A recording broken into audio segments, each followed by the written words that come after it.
కాకినాడ జిల్లా తునిలో అదృశ్యమైన చిన్నారి జ్ఞానేశ్వర్ కేసుపై డీఎస్పీ తిలక్ కీలక ప్రకటన చేశారు. చిన్నారి ఆచూకీ లభ్యమయ్యేంత వరకు గాలింపు చర్యలు ముమ్మరంగా కొనసాగుతాయని స్పష్టం చేశారు. ఈ అదృశ్యం వెనక అడవి జంతువుల దాడి ఉందా లేదా ఎవరైనా వ్యక్తులు కిడ్నాప్ చేశారా అనే 2-3 కీలక కోణాల్లో దర్యాప్తు జరుపుతున్నట్లు డీఎస్పీ తెలిపారు. పాపను వెతికేందుకు ప్రత్యేక సెర్చింగ్ ఆపరేషన్లు నడుస్తున్నాయని చెప్పారు. ఎవరికైనా చిన్నారి జ్ఞానేశ్వరి గురించి ఎలాంటి సమాచారం అందినా వెంటనే పోలీసులకు అందించాలని, ఆచూకీ తెలిపిన వారికి ₹1,00,000 నగదు బహుమతి అందజేస్తామని డీఎస్పీ ప్రకటించారు.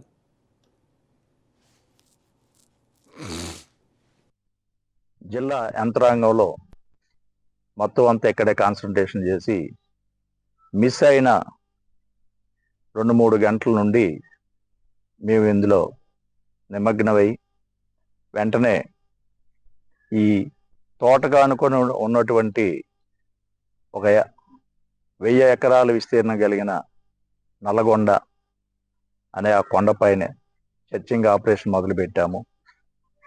ఎందుకంటే ఈ అదృశ్యమైన పాప పెంపుడు కుక్క ఆ కంచి వరకు వెళ్ళి అక్కడ ఉండి ఏడ్చుకుంటూ సేమ్ ఇదే విలేజ్ తాత అబ్బాయి చూడడం, తాత అబ్బాయి పిలిస్తే కుక్క బెదరేయడం, దాంతో అతను ఊర్లో ఉన్నటువంటి క్రికెట్ ఆడుకుంటున్న 3 కుర్రోళ్ళకి చెప్పడం, ఆ కుర్రవాళ్ళు ఇక్కడికి వచ్చి చూసే లోపు అంటే 25 నిమిషాలు పట్టింది. ఆ 25 నిమిషాల్లో పాప అక్కడ నుండి ఫౌండ్ మిస్సింగ్.